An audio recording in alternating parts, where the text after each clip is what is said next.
Good morning. Under the watchful eye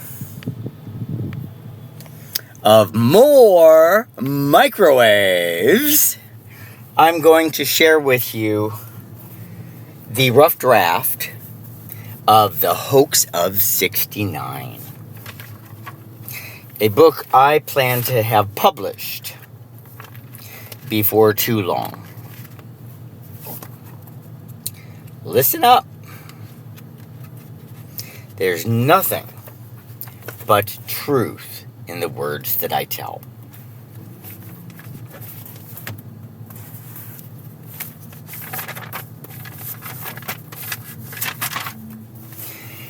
Ever been fooled and last to be told? When you lie once, there needs to be more lies to support it. You can get lost in an entirely made-up story and not realize it's wrong for a long time if people you trust aren't honest. How about a half-century lie that many today still believe is the truth? What would you do in either situation? Telling the lie or believing it?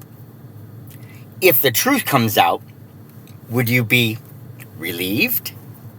Angry? Disappointed? Would you realize the truth if it were shared?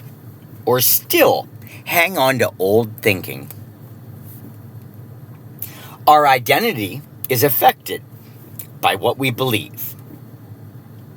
Some of us grasp firmly to some ideas, like Santa Claus when you were younger. Growing up is accepting the truth, even when it hurts a lot.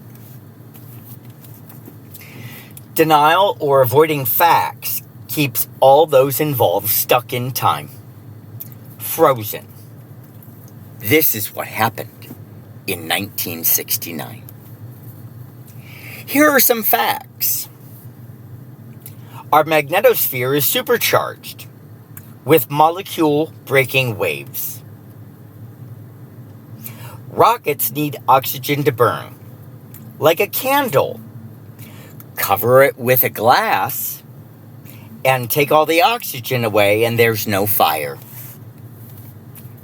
And there's no oxygen in space. It's a trapped gas in our atmosphere. The rover kicks up moon, but it falls at the same speed as it does on Earth. The moon has no rain, no clouds, and no atmosphere. Wouldn't it be very dusty?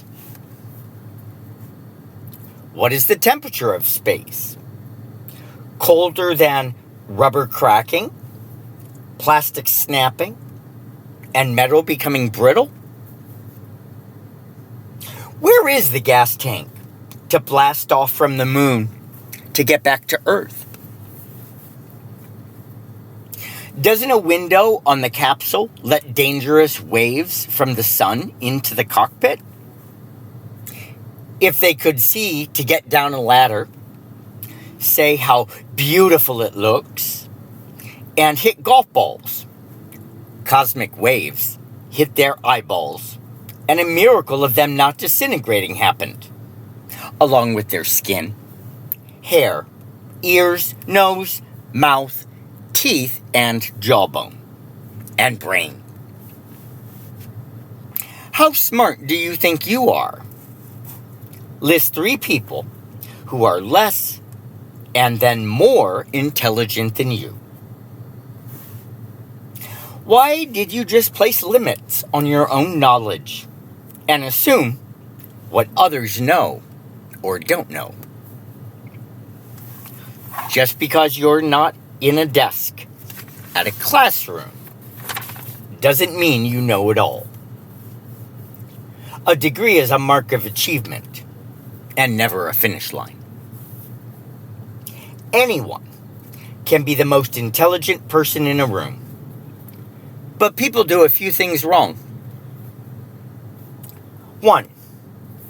Most people do not listen in a conversation. Most people decide ahead of time what they think.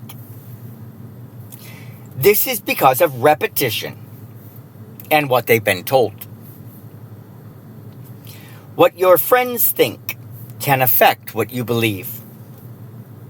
And most hold on to what they thought before and can't absorb new ideas or perspective. We are creatures of habit and do things that are the same a lot. Like, what do you get on your pizza? What neighborhoods are you in? What friends do you hang out with? How do you get to work every day? And do you have a favorite color? We are all unique and made the way we are only once in forever. Today, living in autopilot is acceptable and expected. And life can become so easy, especially in America, that years and decades pass in the blink of an eye. The best way to get the most out of the one time you're here is to do a few things. Be spontaneous. Take a chance. Follow your intuition. And appreciate the present no matter how difficult it may seem at the time. And every person whose path you cross can teach you something. People can feel awkward when meeting for the first time. However, you have something to share. Find out what it is. The first thing that comes to mind is usually the thing that you need to share. How many times do you say, I was going to tell you that, but we got talking about something else? The more times you initiate a conversation, the easier it is to communicate with other people. For all the press releases our government gives to the media, we should all be on the same page. But we're not. List 3 enemies you have, and 3 people who have made you an enemy. Tell why for each of the 6 people on paper. Look closely at the reasons and ask yourself, is this really worth the argument and disagreement? It seems us humans like to make a big deal out of things that are small. Landing on the moon was a big thing. But do you believe? Our homes, the moon and Earth, are so very near. Have you ever known a neighbor you never met? We rely on what others say, and we can't tag along always to learn fact from fiction.